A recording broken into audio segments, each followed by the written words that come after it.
15 de maio de 2014. Palmeiras acorda no segundo tempo. Henrique marca de novo. E Verdão despacha o Sampaio Corrêa na Copa do Brasil. Hoje é a vez do Santos. Sem Damião, Peixe precisa de um empate para avançar. Cruzeiro empata com o São Lourenço e está eliminado da Libertadores. Brasil não tem mais nenhum representante na competição. Na reabertura da Arena da Baixada, Corinthians bate o Atlético Paranaense. Ministério Público constata problemas de segurança na montagem das arquibancadas provisórias do Itaquerão. E a obra pode ser de novo interditada. São Paulo acerta empréstimo do volante Wellington para o Internacional de Porto Alegre. Rodrigo Caio e Ademilson vão para a seleção sub-21 e desfalcam o tricolor contra o Flamengo. E ainda, Botafogo perde para o Goiás em jogo isolado do Brasileirão. E a festa do Sevilha pela conquista da Liga Europa. Não encoste no controle remoto. O Gazeta Esportiva volta já!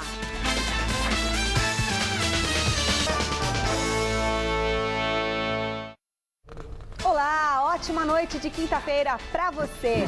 Ontem no Pacaembu, o Palmeiras teve muita dificuldade no primeiro tempo, mas manteve a calma na etapa final e conseguiu construir um placar que deu ao Verdão a vaga na próxima fase da Copa do Brasil. O segundo triunfo, sob o comando do interino Alberto Valentim, não diminui as dúvidas sobre quem será o próximo técnico do Palmeiras.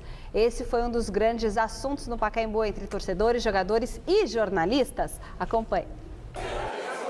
No saguão do Pacaembu, onde a imprensa se reúne, um joguinho que passa na TV.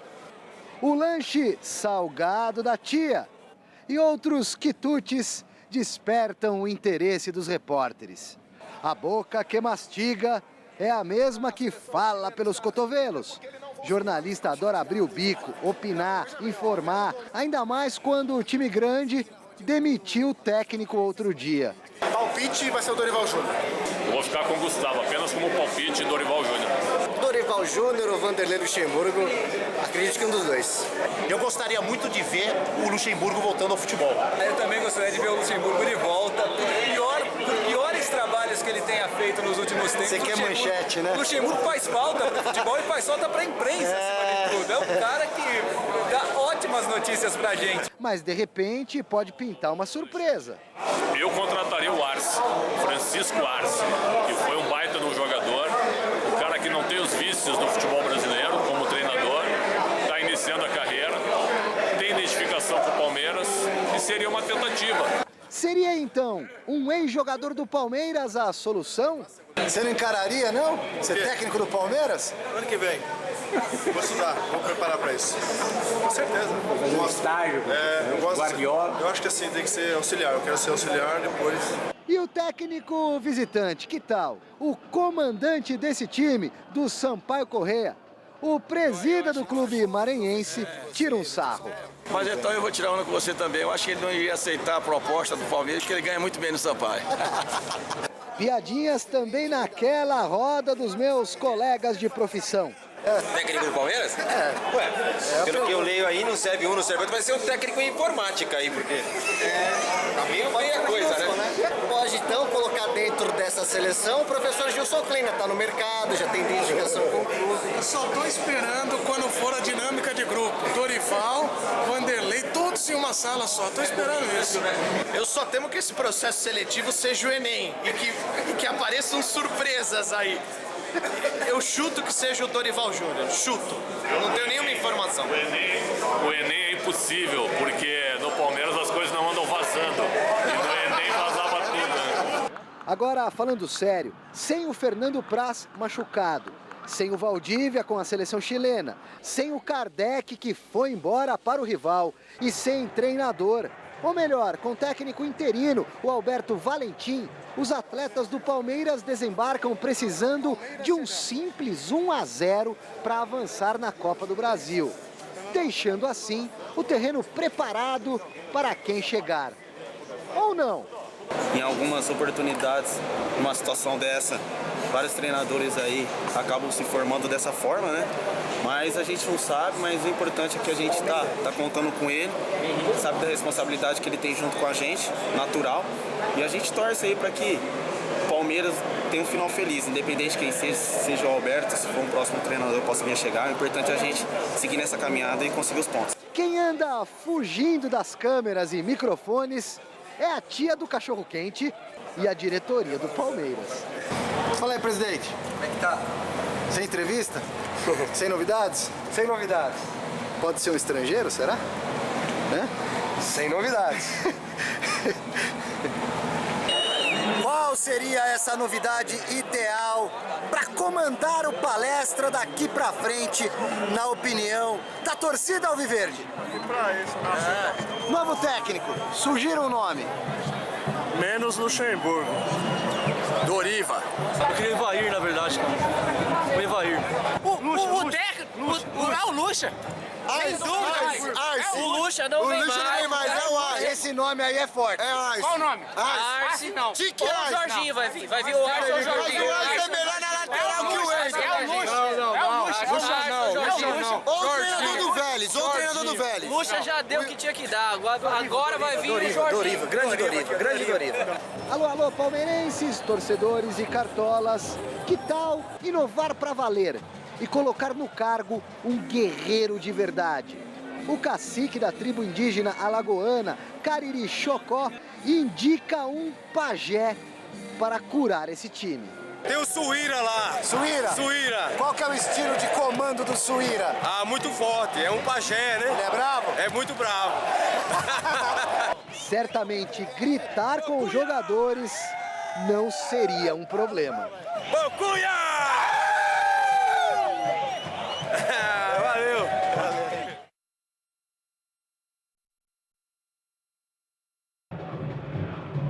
Foi bem com o Leandro. Leandro para Mendieta, para Diogo, tem condição, caiu. O Diogo fica pedindo pênalti. O árbitro Marcos André Gomes mandou seguir. Tire a sua dúvida aí, ó. Olha o Valdir, hein? Que bola pro William Correia, vai para dentro da área, fez o corte, pode bater, olha o William Fábio!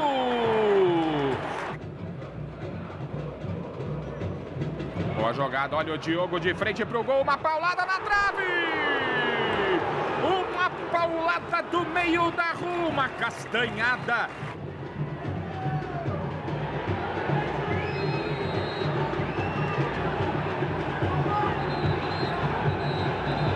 Time do Sampaio Correia, todo ele pressionando ali o árbitro, quase todo, né? Pressionando o árbitro numa entrada que o Valber teria sofrido uma falta, ele está caído. O Valdir está caído e pinta cartãozinho amarelo ali para quem? Pro Leandro. Mendieta. Ainda Mendieta, vai daí, Mendieta, um chute forte, uma paulada. Diogo. Vai passar o Wendel. Olha o Diogo, arriscou. Diogo para boa defesa do Rodrigo Ramos. Boa bola para o Wendel. Na velocidade, vai tentar o fundo, cruzamento. Olha o toque de cabeça na trave. Olha o gol. Incrível! O Palmeiras teve a clara chance.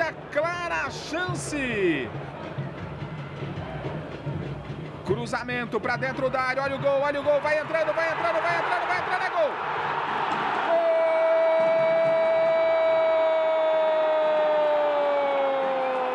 Gol do Palmeiras!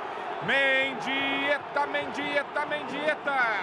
Ele vai para o desabafo, vai para o sinal de silêncio, o indicador direito na boca pedindo silêncio para a torcida do Palmeiras, que estava reclamando, cornetando.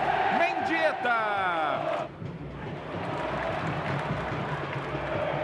Marquinhos Gabriel, ainda Marquinhos, grande defesa do Rodrigo Ramos. Wesley, boa bola para o Henrique. Ele bateu cruzado para fazer o segundo. A bola foi caprichosa pela linha de fundo, só tiro de meta. Olha a bola nas costas da defesa do Palmeiras. William, olha o William, bateu, Fábio. A melhor e talvez a única chance do Sampaio Corrêa nesse segundo tempo. Olha o contra-ataque, tá armado, hein? Contra-ataque tá armado, é pro Wesley. Olha o Wesley, goleirão saiu, pintou o gol pra fora do gol. Marquinhos Gabriel recebeu em condição, cruzamento pro Henrique, olha o gol, olha o gol.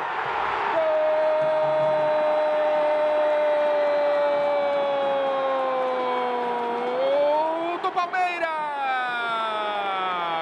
Henrique de novo, Henrique liquida a fatura agora. Palmeiras 2, Sampaio Corrêa 0. Henrique. Wesley. Olha que bola, olha o gol, olha o gol, olha o gol, olha o gol.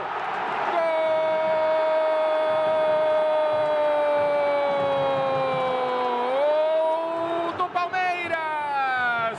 Felipe Menezes. Palmeiras 1, 2, 3, Sampaio Corrêa 0.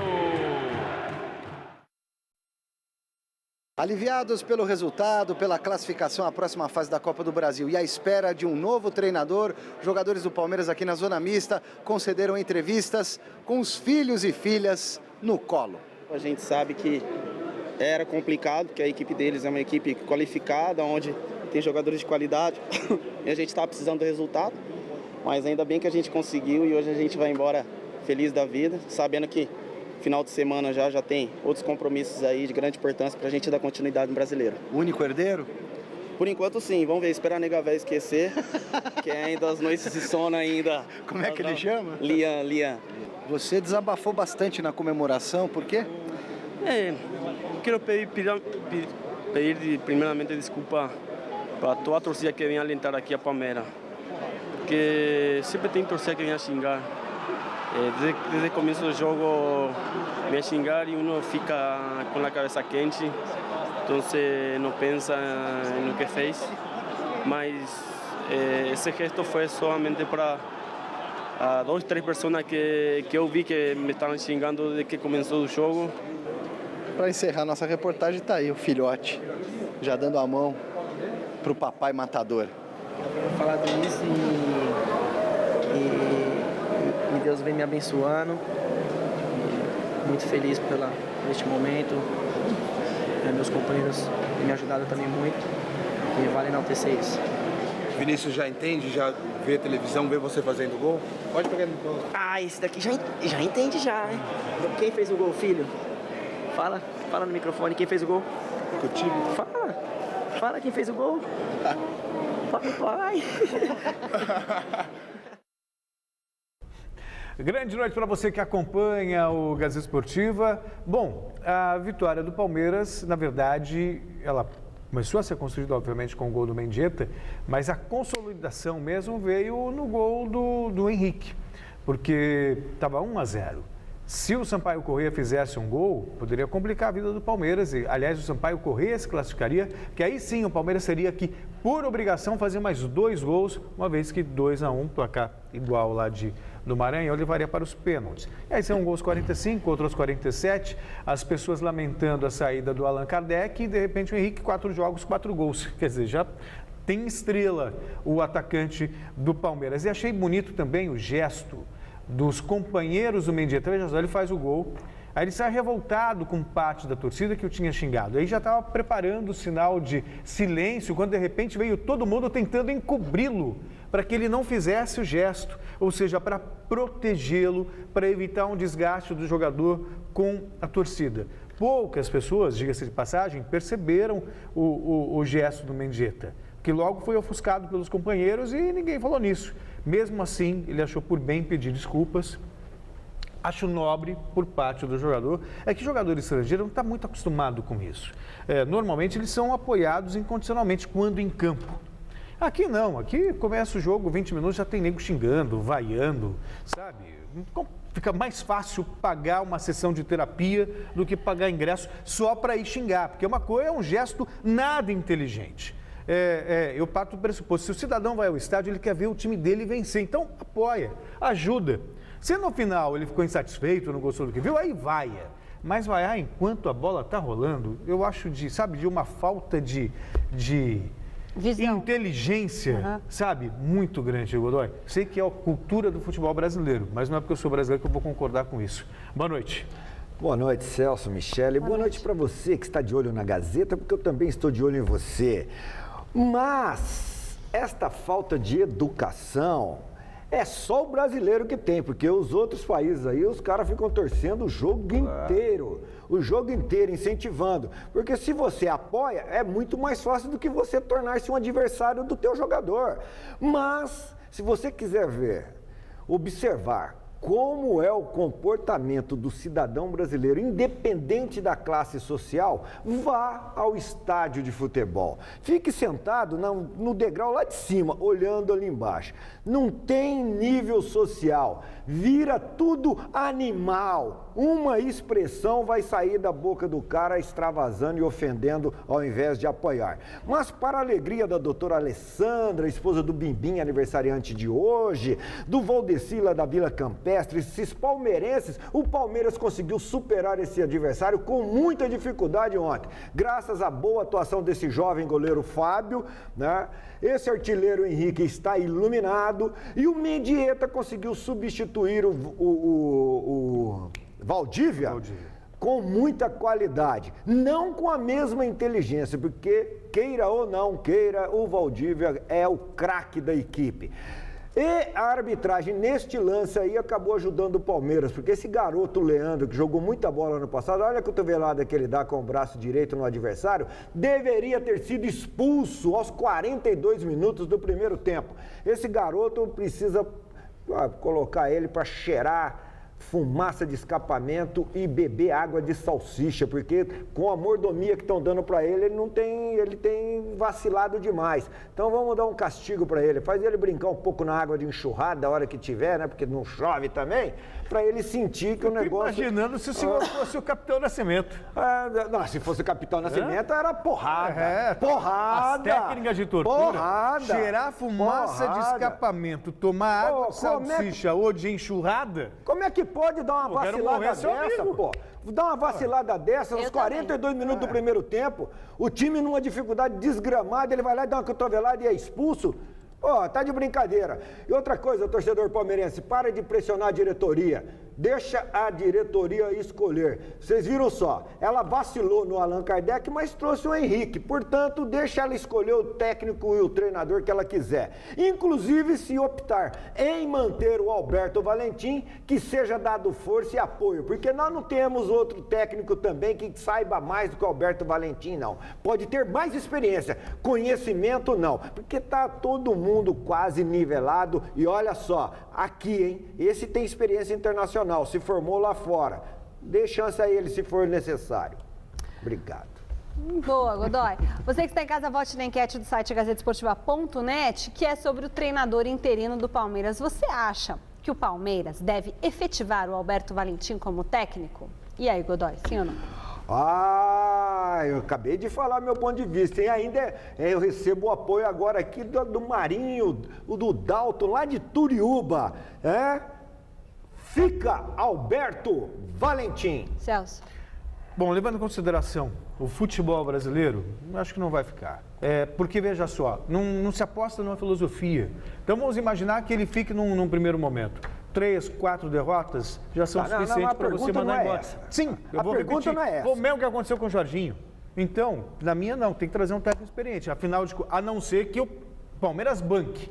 Esse é o nosso técnico, nós acreditamos nele e ele vai ficar ponto final. Agora, deixar para demitir daqui 3, 4 rodadas... Tem que trazer técnico competente, independe se tem experiência ou não. Tem um monte de experiente aí que tá lá na Banguela, lá na Banguela. Eu sou extremamente favorável a você dar oportunidade para novos treinadores. Acontece que os dirigentes não bancam. Porque aí depois sofre uma derrota ou duas, já começa o burburinho e eles acabam cedendo. Tem que bancar. Ele é o nosso técnico, ele é competente e vocês vão poder comprovar. Trabalho de médio e longo prazo. Aí tudo bem. Agora, o Gilson Kleina ficou ali na corda bamba um tempão e já tinha uma certa história. Começou a colocar uns mequetrefe para jogar bola, uns pés de rato lá para jogar, caiu.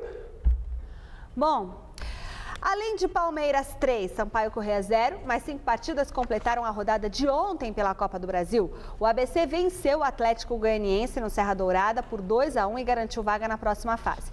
Veja os outros gols dos outros jogos. O Internacional recebeu o Cuiabá e passeou em campo. Alex abriu o placar. Rafael Moura de cabeça também deixou dele na segunda etapa 2-0. Alex batendo cruzado, fez o segundo dele e o terceiro do Colorado. O quarto gol veio após cobrança de escanteio. O lateral esquerdo Fabrício subiu sozinho e ampliou. E ainda deu tempo do Cuiabá fazer o de honra. Juan falhou feio e Alan Popó, cara a cara com Dida, não desperdiçou. Final 4-1. Na próxima fase, o Inter pega o vencedor de Chapecoense e Ceará. Depois de empatar o jogo de ida em 0-0, o Bahia saiu atrás do América Mineiro na Fonte Nova. Obina de pênalti fez 1-0 para o Coelho. O resultado obrigava os baianos a irem em busca da vitória e ela veio. Raylan fez boa jogada pela direita e cruzou para Branquinho deixar tudo igual, 1-1. O gol da classificação só saiu aos 43 do segundo tempo após bate-rebate dentro da área. Rafinha chutou no canto do goleiro e decretou a vitória do time da casa. Na próxima fase da Copa do Brasil, o Bahia já tem o adversário definido, o Corinthians. E ainda em partidas de ida da segunda fase, o Ceará conseguiu um excelente resultado fora de casa contra a Chapecoense. Thiago Luiz até abriu o placar para o time catarinense. Mas com 2 gols, um no primeiro e outro no segundo tempo, o atacante Bill, aquele mesmo, deu a vitória ao Ceará, que joga pelo empate na partida da volta. O encontro decisivo acontece na próxima quarta-feira. Na Paraíba, o Botafogo apenas empatou com Santa Cruz. Pingo fez para a equipe de Pernambuco. Mas 6 minutos depois, Lenilson deixou tudo igual. Semana que vem, um empate sem gols classifica o Santa para a terceira fase. O pessoal lá da SDL, o Ademir, o Lucas, o Derek, a mamãe, estão muito tristes com o que aconteceu com a América. Porque no pênalti que o Marcelo Lomba cometeu, ele deveria ter sido expulso. E o árbitro André Freitas não expulsou. Aí o Bahia acabou ganhando o jogo. Portanto, pessoal aí, Ademir, pessoal da SDL, vai aqui o meu consolo para vocês. O juizão pisou no apito. O Marcelo Lomba tinha que ter sido expulso, sim. Libertadores, o Nacional do Paraguai empatou com o Arsenal de Sarandi em 0-0 e garantiu a classificação para a semifinal da competição. A equipe paraguaia foi beneficiada pela vitória no jogo de ida por 1-0 e vai enfrentar na próxima fase o vencedor do confronto desta noite em Montevidéu entre Defensor do Uruguai e Nacional de Medellín. Na primeira partida, os uruguaios venceram por 2-0.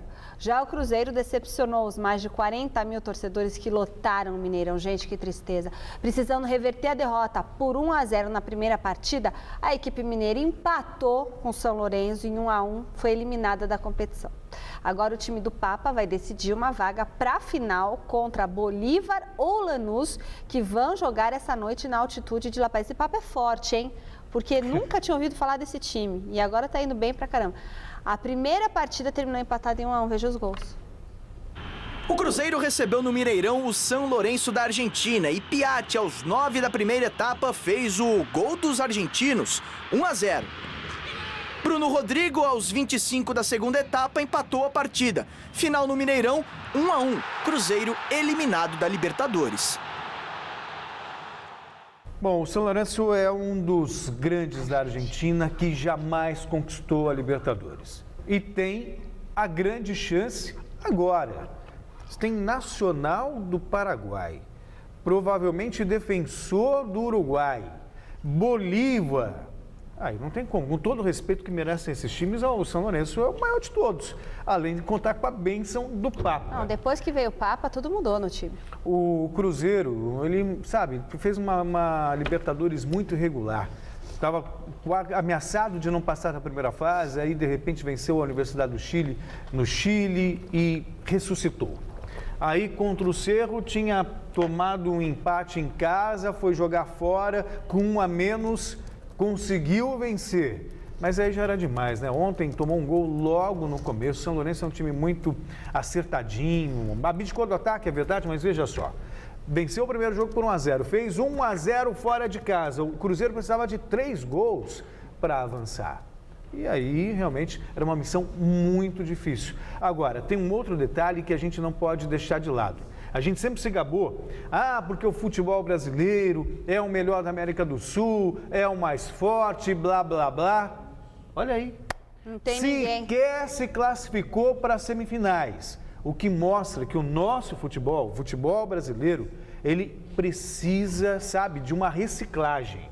Os jogos aqui a gente tem acompanhado no Campeonato Brasileiro estão de baixo nível técnico, são jogos ruins. O Cruzeiro, que foi campeão ano passado, sabe, não tem empolgado. A gente viu recentemente no Campeonato Brasileiro, Corinthians e Atlético Mineiro, os 2 últimos campeões da Libertadores da América, um jogo horrível. Então, algo precisa ser feito. E esse resultado, essa catástrofe na Libertadores, mostra o nível no qual nos encontramos. Mas uma vitória também mascara muita coisa. Claro. Né? Mascara muita coisa. Quer dizer, se o Cruzeiro passasse, era o melhor do mundo. Eu nunca disse isso. Mas como bem me lembra aqui, eu falo por mim, não pelos outros. Como bem me lembra aqui o Humberto Franzotti, o Silvestre, o pistoleiro lá de Potirendaba, o ano passado o Atlético Mineiro quase saiu pro Tijuana, pô. Peraí, pistoleiro? O pistoleiro lá de Potirendaba. Quase saiu pelo Tijuana, quase foi eliminado pelo Tijuana. Se o Cuca não gastasse, pô, tá com problema nos joelhos até hoje, de tanto que ele ficou ajoelhado, rezando, pedindo as bênçãos do céu. Tinha saído fora já o ano passado também. Então depende muito do milagre, não é só pela qualidade. Portanto, se ganha, o futebol brasileiro continua tradicional. Perdeu, o futebol brasileiro tá uma porcaria. Tá uma porcaria, mas não é só o futebol brasileiro também não. É que uma vitória mascara muita coisa medíocre que nós temos e elogiamos. A Espanha é o destino das taças das 2 principais competições europeias.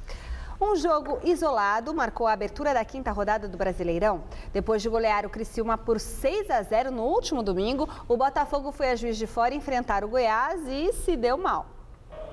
Em jogo adiantado da 5ª rodada do Brasileirão, o Goiás, cumprindo punição, recebeu o Botafogo em Juiz de Fora.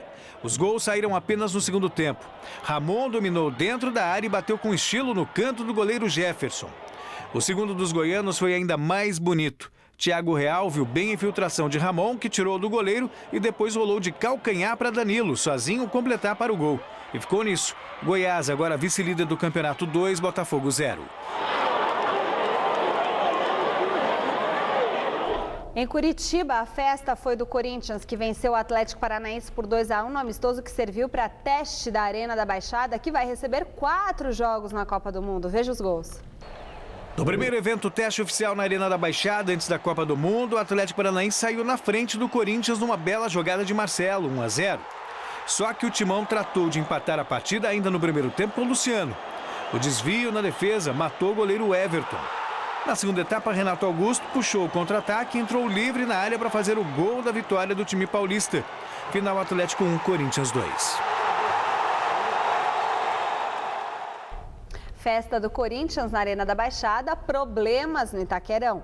O Ministério Público do Trabalho constatou mais uma vez irregularidades nas obras das arquibancadas provisórias. E os problemas não ficaram somente dentro da arena. Fora dela, uma manifestação do Movimento dos Trabalhadores Sem Teto agitou as redondezas do estádio que vai realizar a abertura da Copa do Mundo. Veja na reportagem de Fernando Gavini. A menos de 1 quilômetro do Itaquerão, mais de 2.000 manifestantes do Movimento dos Trabalhadores Sem Teto. Eles colocaram fogo numa barreira de pneus e bloquearam totalmente um dos sentidos da Avenida Radial Leste. A intenção da manifestação é cobrar a presidente Dilma Rousseff a respeito de reivindicações feitas pelo movimento, que ameaça causar problemas mais sérios durante a Copa do Mundo caso o governo não apresente uma solução até o início do Mundial. O O problema do sem-teto não é o único a ser resolvido até a Copa do Mundo. O Itaquerão, local do jogo de abertura, corre contra o tempo para ficar pronto. Há operários trabalhando em ritmo acelerado dentro e fora do estádio, que corre novo risco de interdição. O problema está exatamente na parte mais atrasada da obra, na montagem das arquibancadas provisórias. O Ministério Público constatou várias irregularidades, que serão passadas para o Ministério do Trabalho, que pode outra vez interditar a obra. Há um mês atrás, o Ministério do Trabalho esteve aqui na Arena fazendo uma inspeção e constatou algumas irregularidades na montagem das arquibancadas provisórias. Transcorridos um mês, voltamos hoje, os peritos constataram que as irregularidades ainda persistem. Boa parte dos problemas encontrados na vistoria desta quinta-feira já haviam sido notados no final de março, quando o operário Fábio Hamilton da Cruz morreu após sofrer uma queda enquanto trabalhava nas obras das arquibancadas provisórias.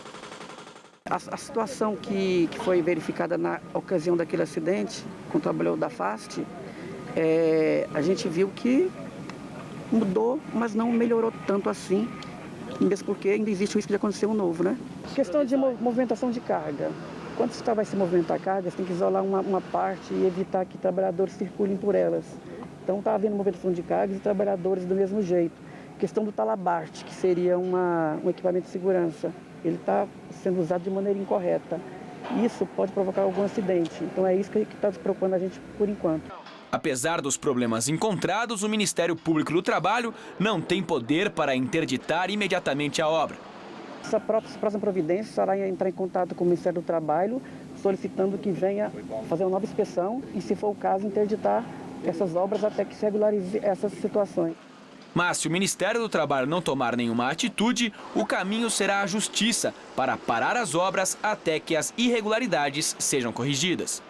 Nós, procuradores, também temos autonomia, que se achar que se for o caso de paralisar, até que seja regularizada a situação, entrar com ação judicial pedindo isso em juízo.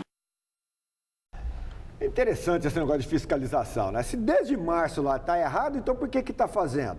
Eu só espero que não estejam criando dificuldades, encontrando dificuldades para venderem facilidades. Só espero isso, tá? E como bem me lembra aqui o Fernando e o André lá da Rove Telhas, esse movimento aí do sem casa, sem teto, sem moradia, quer o quê? Está reivindicando o quê? Moradia. Aí eles vão reivindicar moradia lá no estádio do Corinthians. Eles querem morar no estádio do Corinthians? Está reivindicando moradia? Quem tem que arrumar moradia? Não são os políticos? Por que não vamos pressionar os políticos? Vamos pressionar os políticos, vamos na Câmara Municipal, vamos na Assembleia Legislativa. A culpa é da Dilma, a Dilma que tem que arrumar, vamos para Brasília. Em Brasília ninguém faz agitação nenhuma. Aí quer queimar pneu no estádio. Vai morar no estádio? Não vai, o estádio já está feito. Ou a Dilma não tem condição de arrumar, o governo, o Estado não tem condição de arrumar recursos, dinheiro para arrumar moradia para esse povo, para essa população, para esses necessitados. Tem que pressionar, é político, pô. Não adianta ficar queimando pneu na frente do estádio. Vamos queimar pneu na frente da Câmara Municipal, vamos queimar pneu na frente da Prefeitura, vamos queimar pneu lá na Assembleia Legislativa, para você ver, lá em Brasília, no Senado, no Congresso, para você ver se esses políticos tomam atitude ou não. Não adianta ficar pressionando aí. Eles não sentiram medo nenhum dessa pressão. Eles não estão sentindo temor nenhum dessa agitação popular. Mas isso faz parte da estratégia. Se eles não tivessem ido lá para o estádio, na Arena Corinthians, você não estaria falando no movimento deles. Mas essa é uma questão. Não é falar. Qual é o foco? Qual é o alvo? Qual é o foco? Qual é o alvo? O foco é a moradia. Quem é o alvo? O alvo são os políticos, pô. Vamos pra cima dos políticos. Não adianta ficar fazendo essa agitação aí. Não adianta vir aqui na Avenida Paulista. Aqui na Avenida Paulista você vai arrumar moradia, pô? Bom, de qualquer forma, sobre a questão da segurança, 3 trabalhadores já morreram na Arena Corinthians. Isso é grave, é gravíssimo. Então, só que não existe o menor clima para a interdição da Arena Corinthians. Porque era um estádio que já era para ter sido entregue 5 meses atrás. A Copa do Mundo está aí, dia 20 tem que ser entregue de qualquer jeito. Então, apesar de toda a reclamação, aliás, o próprio Ministério do Trabalho, o Luiz Antônio Medeiros, já declarou hoje que não vê razões para interditar a obra. Então, agora, tem que criar vergonha na cara e se falta segurança para os trabalhadores, tem que promover essa segurança antes que aconteça outra tragédia. Porque aí você coloca em risco a vida de quem está trabalhando e Copa do Mundo aí não vai ter mesma abertura. Vamos fazer um movimento pro José, o Fará, Jorge Fará. Vamos fazer um movimento pro Fará, Jorge Fará, protestar contra ele. Condenado, réu confessa e vai recorrer em liberdade. Vem pra mim, corta pra mim, como diz o meu amigo Marcelo. Que original que você anda hoje. Corta pra mim. Deixa eu fazer uma pergunta muito séria pra você que tem financiamento de carro, moto, caminhão ou empréstimo. O que acha de pagar até 60% a menos no valor de suas parcelas? Hein, Neumann? Você realmente acredita que seu financiamento está correto? Você já somou as parcelas para ver o quanto realmente você está pagando? Você não está conseguindo pagar em dia as parcelas ou está com busca e apreensão? Está desconfiado que seu financiamento está errado? Ligue agora, ligue já, Laerte, ligue para a American Consultoria e ganhe uma avaliação gratuita de seu contrato. 11-3292-1720, 11-3292-1720. Eles te informarão qual é o valor correto das suas parcelas. Fazem o cálculo na hora de quanto você paga de juros abusivos, não é, Camilo? Basta ligar no 11-3292-1720. Chega de pagar o que não deve! Economize já! Baixe sua parcela agora mesmo e recupere de volta o que pagou a mais. Corrigido! 11-3292-1720. Vou repetir. 11-32-92-17-20. Atenção, última notícia, a falta de segurança suspende jogos no Recife nesse fim de semana. A CBF decidiu adiar 2 jogos marcados para o Recife, alegando falta de segurança por conta da greve da Polícia Militar. Partidas Náutico e Vasco, sábado, e Sport Bahia, domingo, foram remarcadas para junho. E 2 partidas serão realizadas esta noite pela segunda fase da Copa do Brasil. O Paysandu recebe o Sport Recife às 7h30 da noite no Mangueirão. Às 9h50 tem Santos e Princesa dos Solimões na Vila Belmiro. O repórter Adriano Dolfi esteve no CTR Pelé acompanhando o último treino do Peixe. Confira. No jogo de ida, vitória do Santos por 2-1 fora de casa. O Princesa dos Solimões deu trabalho e evitou a eliminação precoce na Copa do Brasil. Fosse qual fosse o adversário, nós vamos, claro que com o intuito da vitória, precisamos avançar na competição. Então essa é realmente a nossa intenção. E para a partida na Vila Belmiro, o técnico Oswaldo de Oliveira terá 2 importantes desfalques. O atacante Leandro Damião, com uma pubalgia, e o volante Cícero, preservado graças a uma forte dor de garganta. E Leandro Damião pode ficar afastado do time por um bom tempo. Uma lesão detectada antes da sua contratação. O Leandro Damião tinha, sim, uma alteração no pubis. Na verdade, a história, muito provavelmente, começou no meio do ano passado. Acho que ele teve uma lesão na Copa das Confederações. Não sei se vocês se lembram, né, de coxa. E depois no Inter, outra, no segundo semestre, outra lesão. Eu tenho na minha cabeça, ainda a gente nem tem como eu falar vai ser assim, mas na minha cabeça eu tenho 2 formas de lidar com esse problema dele. Tá? Em 30 dias ou em 60 dias. Quem está retornando ao time é o lateral Mena, assim como o meia Giovani. São jogadores que já jogaram, o Mena... O Giovani, inclusive, jogou lá o jogo contra o Princesa dos Solimões. Eu espero que não mude nada. A equipe vai jogar da mesma forma que nós temos jogado. Simplesmente eu procuro adaptar a característica de cada jogador que entra na equipe, né? O jogo será o último na Vila Belmiro antes da Copa do Mundo. Motivo de críticas do técnico Oswaldo de Oliveira.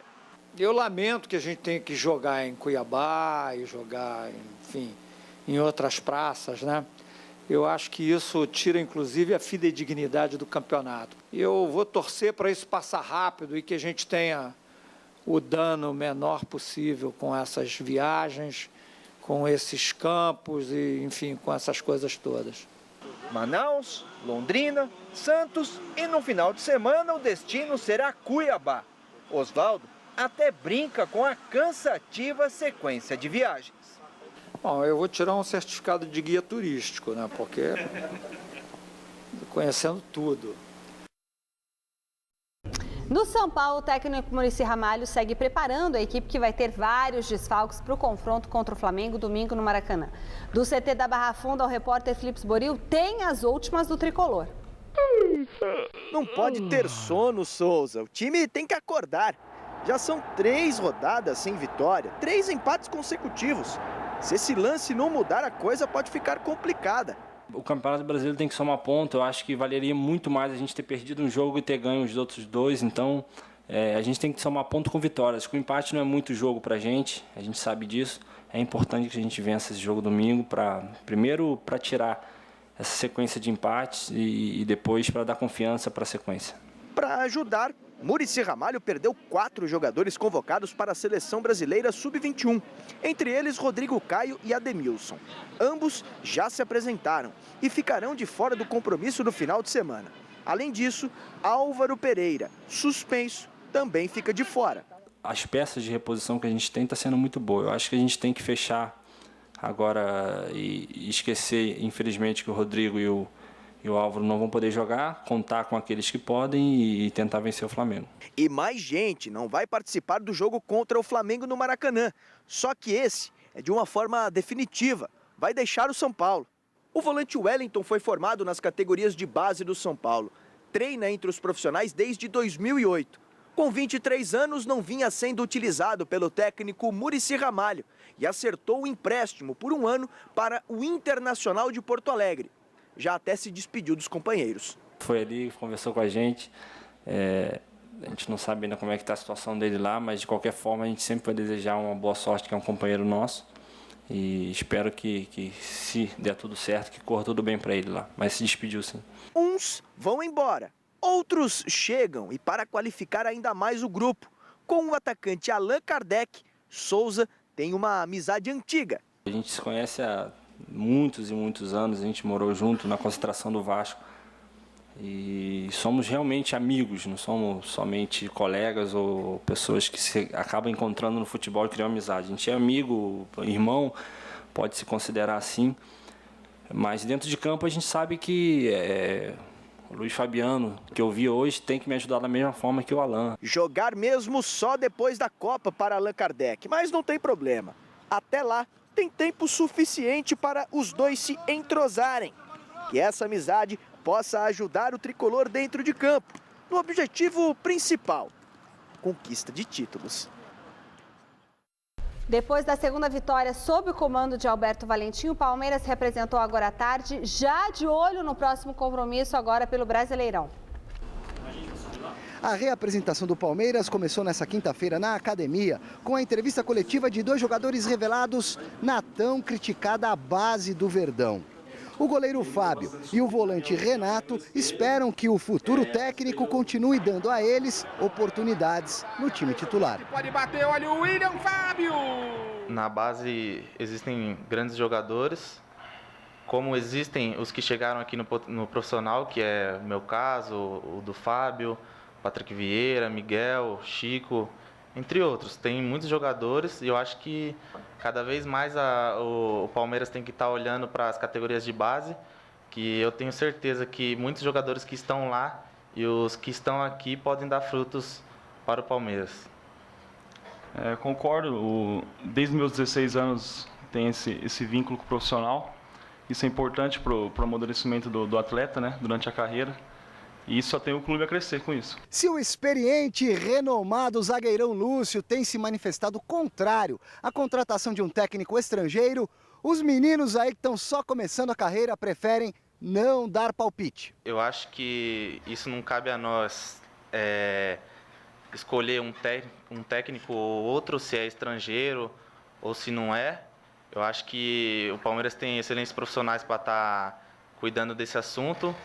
E a gente só tem que fazer é trabalhar E independente do técnico chegar aqui, a gente tem que dar nosso melhor para que a gente possa estar ganhando a confiança dele. Então eu acho que o Palmeiras está bem em relação a quem cuida desse assunto, e a gente só tem que aguardar e fazer o nosso papel dentro de campo.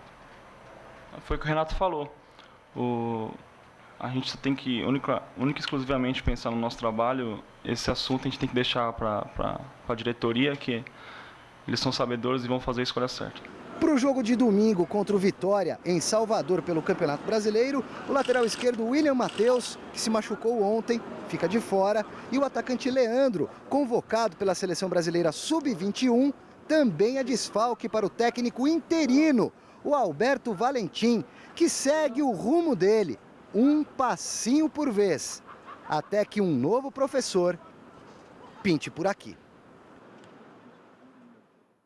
Eu já disse e volto a repetir, acompanhando inclusive o raciocínio do Júnior, do Olídio, da Furacão Pet lá de São Carlos. Se o Alberto sentir vontade, se sentir em condições de ser o técnico e a diretoria optar pelo Alberto para manter o Alberto no cargo, aos jogadores competem a aceitar e jogar, a mostrar em campo que tem condições de assimilar aquilo que está sendo orientado pelo Alberto, independente de experiência. O que precisa é competência. Agora, com qualquer técnico, o Palmeiras precisa de mais jogadores com qualidade. Fim da enquete. Você acha que o Palmeiras deve efetivar Alberto Valentim como técnico? Sim, 61% dos votos. O programa de hoje termina aqui. Amanhã, às 6 da tarde, tem mais. Fique agora com o Jornal da Gazeta. Boa noite. Tchau. Onde a gente se encontra daqui a pouquinho. Até já. Fiquem com Deus, ainda é possível.